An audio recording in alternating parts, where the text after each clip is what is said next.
The white satin of her gown caught the last golden light of sunset as Camilla took Malik's hand at the altar.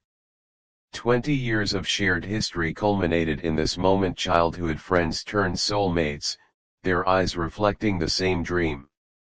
The reception sparkled with champagne and promises, 300 guests swept up in their fairytale. But fairy tales aren't immune to darkness. A gift, her father announced, gesturing toward the helipad where a sleek black helicopter waited, blades already stirring the night air. Your first journey together. They kissed their parents goodbye, her veil dancing in the rotor wash as they climbed aboard. The guests waved, glasses raised in celebration. No one saw the weather front moving in from the coast. No one heard the pilot's first concerned radio call. And no one was prepared for how quickly joy could transform into ashes. Johannesburg's summer heat shimmered above the asphalt as 6-year-old Camilla chased Malik through her family's garden, their laughter cutting through the afternoon quiet. Sprinklers cast rainbows in the air, droplets clinging to her dark curls while Malik's sneakers left wet prints across the flagstone path. "You'll never catch me," he called over his shoulder, dodging behind a jacaranda tree, its purple blossoms carpeting the ground beneath. "That's what you think." She lunged forward, fingers grazing his shoulder before he spun away again. Their mothers watched from the veranda, glasses of iced tea sweating in their hands. Those two, Camilla's mother said, inseparable since they could walk. And they were. Born just months apart, children of families whose business partnerships spanned generations, Camilla and Malik existed in a world of privilege but found their greatest treasure in each other's company. When monsoon rains trapped them indoors, they built fortresses from sofa cushions, whispering secrets beneath blanket ceilings. During power outages common even in their affluent neighborhood, they huddled by candlelight, inventing stories about shadow creatures dancing on the walls. Malik was methodical, constructing elaborate plots with careful precision. Camilla was the dreamer, adding fantastical elements that made him roll his eyes even as he incorporated them. "That doesn't make sense," he'd protest when she insisted the protagonist could breathe underwater. "Not everything has to make sense," she'd counter, nudging him with her shoulder. "That's what makes it fun." Their differences balanced perfectly. When Camilla grew frustrated with math homework, Malik would patiently walk her through each problem. When Malik hesitated to join other children at birthday parties, Camilla would take his hand, pulling him into the crowd with such confidence that his shyness dissolved. Their parents marveled at the bond. Soul friends, Malik's father called them. God-given companions. By 9, they had developed their own language of inside jokes and half-finished sentences. Teachers often separated them in class, knowing one whispered comment could send them into fits of giggles that disrupted lessons.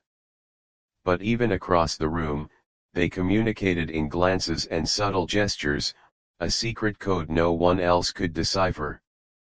On Camilla's 10th birthday, Malik saved his allowance for weeks to buy her a silver bracelet with a small elephant charm. "Because you never forget anything," he explained as she admired it in the sunlight. "And because elephants stay together their whole lives." She wore it every day after that, the metal warming against her skin, a constant reminder of his presence even when they were apart. When the clasp broke 6 months later, she cried until her father promised to have it fixed immediately. "It's just a bracelet," her mother said, bemused by her daughter's distress. But it wasn't just anything. It was a promise, though neither child could have articulated exactly what that promise meant, only that it mattered more than anything else in their young lives. The summer Camilla turned 15, something shifted. She noticed it first while watching Malik dive into her family's swimming pool, the afternoon sun gilding his shoulders as he cut through the water. A strange flutter awakened in her chest, unfamiliar, alarming, exhilarating. She looked away quickly, suddenly conscious of her own body in a way she'd never been around him before. That evening, as they sat side by side on her bedroom floor sorting through university brochures, ambitious, perhaps, for 15-year-olds, but their families expected nothing less, their hands brushed. The casual contact they'd shared thousands of times before now sent electricity racing up her arm. "You okay?" Malik asked, noticing her sudden stillness. "Fine," she lied, withdrawing her hand. "Just tired."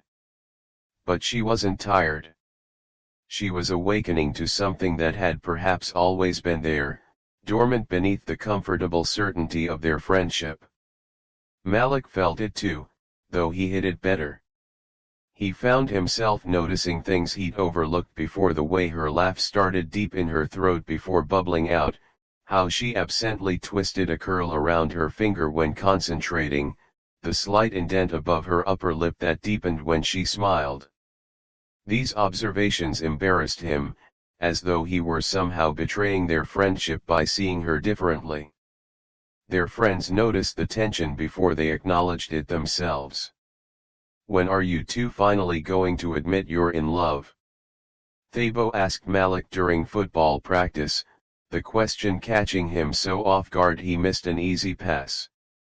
"It's not like that," he insisted, but the words tasted false. At 16, they attended their school formal together as friends, they assured everyone, including themselves. Camila spent hours getting ready, her mother watching with knowing eyes as she tried on and discarded 5 different dresses. "The blue one," her mother said finally. "He won't be able to look away." Camila blushed furiously. "I don't care what Malik thinks." But when he arrived at her door in a tailored suit, a nervous smile playing at his lips, she understood with startling clarity that she cared very much.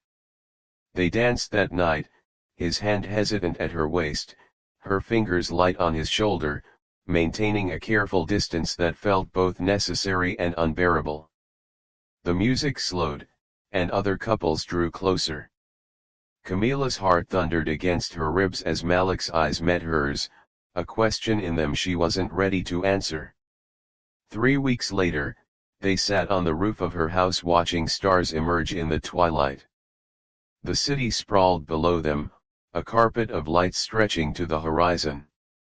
They'd come here since childhood, their private retreat from the world. "Do you ever wonder?" Camila began, then faltered. Malik turned to her, his profile etched against the darkening sky. "Wonder what?" She gathered her courage. "If we're missing something. By being just friends." The words hung between them, irretrievable. Malik was silent so long she thought she'd made a terrible mistake.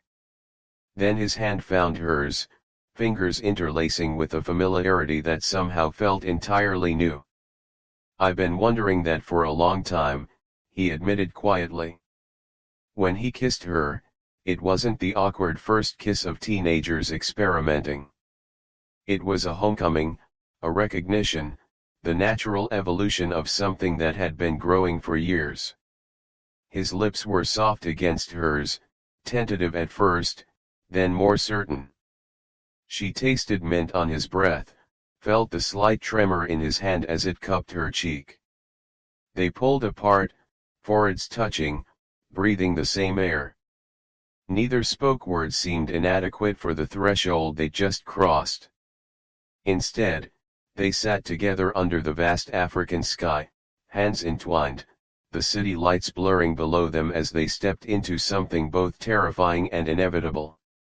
September brought crimson flamboyant blossoms cascading across campus as Camila lugged her portfolio through the crowded design department hallway.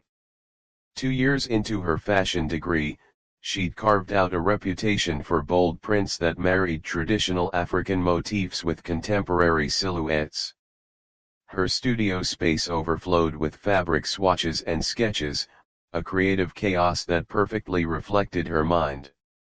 Across the city at Wits University's School of Architecture, Malik stood before a scale model of his latest project, a community center designed to harmonize with both natural landscape and cultural heritage. His professor circled the table, nodding appreciatively at the elegant solution to a challenging site. "You've got a genuine gift for contextual design," he commented. "Your buildings feel like they've grown from the earth itself." Malik accepted the praise with characteristic humility, but pride warmed his chest. He'd fought for this concept against classmates who favored more ostentatious approaches. The validation mattered not for his ego, but for the vision he was determined to bring into the world. That evening, he and Camila met at their favorite cafe halfway between their universities. The place was nothing special: mismatched furniture, walls covered in local artwork, the perpetual scent of coffee and cardamom, but it had become their sanctuary amid academic pressures. Camila arrived breathless, portfolio bulging with new sketches. "My professor wants me to submit for the Pan-African Design Showcase," she announced, sliding into the chair across from him. "Can you believe it? Second years never get selected." Malik reached across the table, taking her hand. "I absolutely believe it. Your work is extraordinary." She squeezed his fingers, her excitement momentarily tempered by the dark circles beneath his eyes. "You haven't been sleeping." It wasn't a question. After nearly 20 years together, they read each other with unsettling accuracy. "Final presentations next week," he admitted. "The Santon project is fighting me." Without a word, she moved to his side of the table, shoulder pressed against his. "Show me." He unrolled his sketches, and they bent their heads together over the plans. This was their rhythm, the seamless exchange of support, the unspoken understanding of each other's dreams. While their chosen fields diverged, their creative processes remained complementary. Malik's meticulous precision balanced Camila's intuitive leaps. Her boldness pushed him beyond safe choices, his pragmatism kept her grounded. Their relationship weathered the university years with remarkable resilience. When Camila received an internship offer from a prestigious Cape Town fashion house, Malik was the one who insisted she accept, despite the 3-month separation it would entail. "We've managed worse than distance," he reminded her, though his eyes betrayed the ache of anticipated absence. Those months apart strengthened rather than weakened their bond. Late-night video calls became a lifeline, Camila propping her phone against her sewing machine as she worked, Malik sketching at his desk while they talked about everything and nothing. The intimacy of these digital connections, seeing each other exhausted, inspired, vulnerable, deepened their understanding of who they were becoming individually and together. When she returned to Johannesburg, portfolio bulging with new designs and industry connections, he met her at the airport with jacaranda blossoms, her favorites, and 3 months of stored-up kisses. By their final year, both had secured positions that would launch their careers after graduation. Camila with an up-and-coming local designer who embraced her vision of African luxury, Malik with an architectural firm known for sustainable innovation. Their futures stretched before them, bright with possibility. Yet amid professional triumphs, questions about their relationship's next steps remained largely unspoken. Marriage hovered on the horizon, assumed rather than discussed, a natural progression they both anticipated but neither rushed toward. First would come career establishment, the foundation upon which they would build their shared life. "We have time," Camila would say whenever friends inquired about their plans.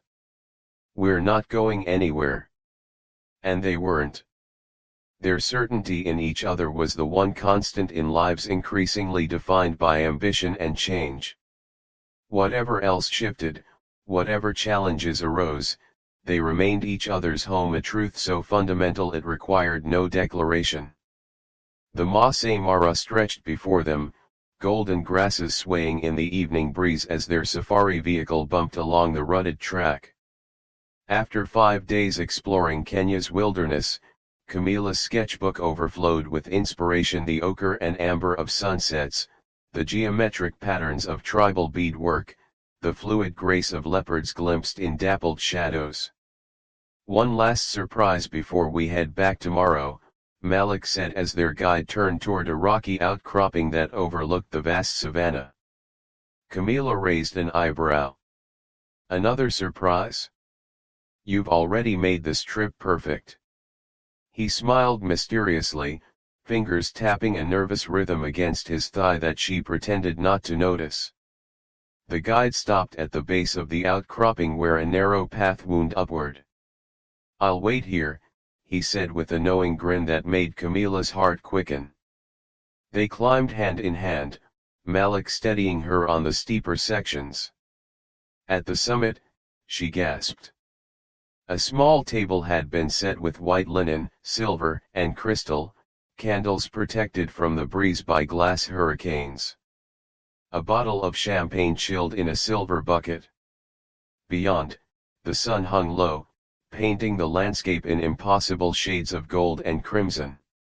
"Malik," she whispered, turning to find him watching her with such naked adoration that tears pricked her eyes. 20 years, he said softly. 20 years I've known you, loved you, grown with you. He took her hands in his. "I've rehearsed this speech 100 times, but standing here with you, words seem inadequate." He sank to one knee, and despite having suspected this moment was coming, Camilla felt her world tilt on its axis. The ring he produced was exquisite, a cushion-cut diamond set in platinum, flanked by smaller stones in a pattern that echoed traditional Zulu beadwork. "Camilla and love you," his voice steady despite the emotion shining in his eyes, "will you continue this journey with me, as my wife, my partner, my home?" "Yes," she breathed, the single syllable containing multitudes. "Always yes." Later, champagne warming their blood as stars emerged above, they dreamed aloud about their wedding, not just the event itself, but what it would represent. A celebration of their shared history, a threshold to their future, a testament to the love that had shaped them both. Back in Johannesburg, planning began in earnest. Their mothers, thrilled after years of patient waiting, threw themselves into preparations with barely contained excitement. Venues were toured, caterers interviewed, guest lists debated. What started as an intimate celebration quickly expanded as family obligations and professional connections demanded inclusion. 200 guests, Camilla groaned one evening, surveying spreadsheets that covered their dining table. "When did we know 200 people?" Malik massaged her shoulders, feeling the tension knotted there. "We could elope," he suggested, only half joking. She leaned back against him, momentarily tempted. "Your mother would never forgive us." "True. And I want to see you walk toward me in your dress." His voice softened. "I want to stand before everyone we love and promise you forever." Those words became her anchor through the increasingly stressful months of planning. When debates over tradition versus modernity threatened to overwhelm her, mother insisting on certain cultural elements, his parents advocating for others, Camilla reminded herself of what mattered: the promises they would make, the life they would build. The venue they eventually selected embodied their vision perfectly, a historic estate perched on a Western Cape cliff, where glass-walled reception spaces framed breathtaking views of the Atlantic. The architecture honored the past while embracing contemporary elegance, much like the marriage they envisioned. Camila designed her own gown, a secret she kept even from Malik. Working late into the night in her studio, she created something that honored her heritage while expressing her artistic voice. Ivory silk overlaid with hand-beaded patterns inspired by both Zulu and Xhosa traditions, modern in silhouette but timeless in significance. As the date approached, small crises arose and were handled: a vendor cancellation, a family disagreement, the thousand inevitable complications of orchestrating a celebration of this magnitude. Through it all, they remained each other's calm center, reminding one another of the purpose behind the pageantry. The night before their wedding, tradition dictated they spend apart. They stood in the doorway of Camila's hotel suite, reluctant to separate even for these few hours. "Next time I see you," Malik said, brushing his lips against her forehead, "you'll be walking toward me." "Next time I see you," she replied, "I'll be coming home." Dawn broke over the cape, painting the sky in watercolor hues of pink and gold. In her suite, Camila stood before floor-length windows, watching the ocean far below, its surface glittering like scattered diamonds. Behind her, bridesmaids bustled about, their excited chatter a distant hum beneath her own thundering heartbeat. "Nervous?" her mother asked, appearing at her side. Camila shook her head. "Not about marrying Malik." She smiled. "Just hoping everything goes perfectly." Her mother squeezed her hand. "Perfect or imperfect, by sunset you'll be his wife. That's what matters." Across the estate, Malik adjusted his cufflinks, his grandfather's, worn on his own wedding day 60 years earlier. The ivory suit, custom-tailored in a modern cut, contrasted with the traditional beaded sash that honored his heritage. His best man handed him a small box. "From your bride," he explained. Inside lay a vintage compass, its face weathered with age but mechanism still functioning. A note accompanied it in Camila's flowing script: "You have always been my true north. Today and always, I follow my heart to you." The ceremony unfolded beneath an azure sky, 300 guests seated in white chairs adorned with native flowers. When the music changed and Camila appeared on her father's arm, a collective murmur rippled through the gathering. Her gown caught the light, beadwork shimmering with each step. But it was her face, radiant, certain, fixed on Malik, that brought tears to even the most stoic guests. Malik stood transfixed as she approached, overwhelmed by the knowledge that this extraordinary woman had chosen him, would continue choosing him through whatever life brought. When her father placed her hand in his, the warmth of her fingers grounded him in the moment. Their vows, written separately but eerily complementary, spoke of a love tested by time and strengthened through growth. They exchanged rings beneath the open sky, the ocean their witness, their shared history the foundation upon which they built these promises. "I now pronounce you husband and wife." The celebration that followed was everything they'd envisioned: joyous, elegant, deeply personal. They danced beneath crystal chandeliers, fed each other cake, accepted congratulations from guests who had known them since childhood and colleagues who had watched their careers blossom. Camila's father, glass raised in a toast that silenced the room, spoke of watching two children grow into extraordinary adults, of the privilege of seeing love unfold across decades. As evening deepened, he gestured for attention once more. "I have one final gift," he announced, guiding the newlyweds and their guests onto the terrace. There, illuminated against the night sky, waited a helicopter, its sleek black body emblazoned with gold lettering, "Just married." "A sunset tour of the coastline," he explained, pride evident in his voice. "Your first adventure as husband and wife."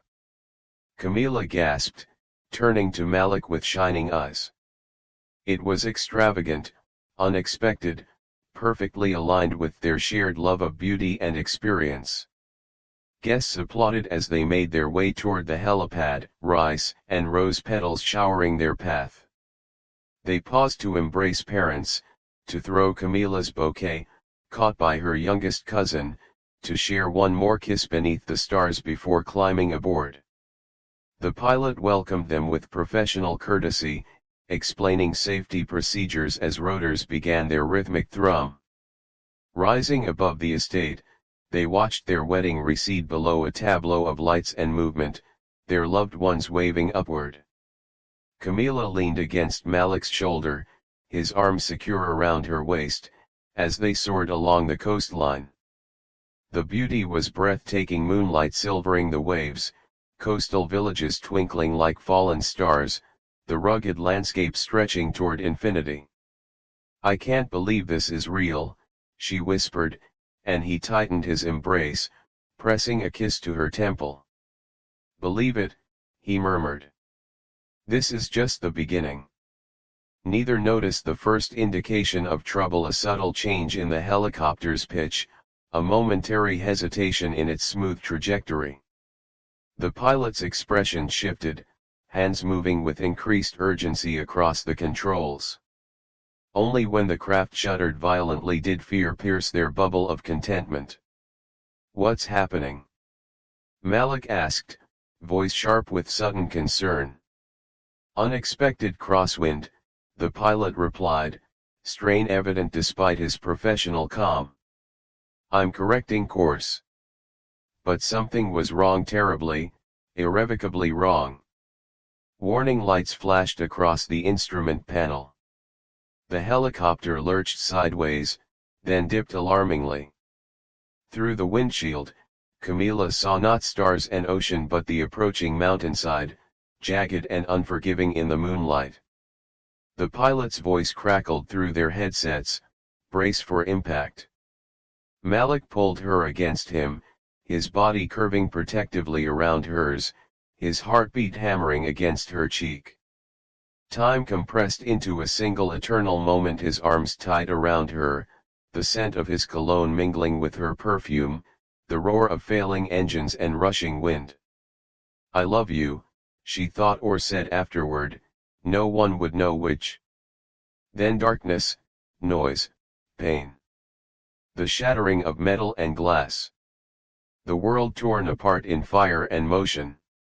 Far below, wedding guests still dancing beneath twinkling lights heard the distant explosion, saw the fireball bloom against the night sky, and knew with horrible certainty that something beautiful had ended almost before it began. In the aftermath of tragedy, those who loved Camilla and Malik struggled to make sense of such profound loss. How could a day meant for beginnings become an ending instead? What meaning could possibly exist in lives so full of promise being extinguished at the moment of their greatest joy? The answers, when they came, weren't found in reason but in remembrance. In the stories shared at their joint memorial, childhood adventures, teenage awkwardness, adult achievements. In the fashion collection Camilla had been sketching the week before her wedding, completed by her colleagues as a tribute. In the community center built according to Malik's designs, a living monument to his vision. Their love, though cut brutally short, offered lessons that rippled outward, that deep connection is life's greatest gift, worth nurturing above all else. That we honor our dead by living fully, loving deeply, creating beauty where we can. That tomorrow is promised to no one, making today's embraces, today's "I love you," today's forgiveness all the more precious. Perhaps most importantly, Camilla and Malik's story reminds us that a life's value isn't measured in years but in depth, in the connections forged, the hearts touched, the difference made. Their love, cultivated across 2 decades, contained more genuine intimacy than many experience in twice that time. In this understanding, those who mourned found not comfort, exactly, but purpose, to love without reservation, to create without fear, to live with the urgency of those who know time is the one resource we cannot replenish. Their story leaves us breathless, hearts aching with the beauty and fragility of human connection.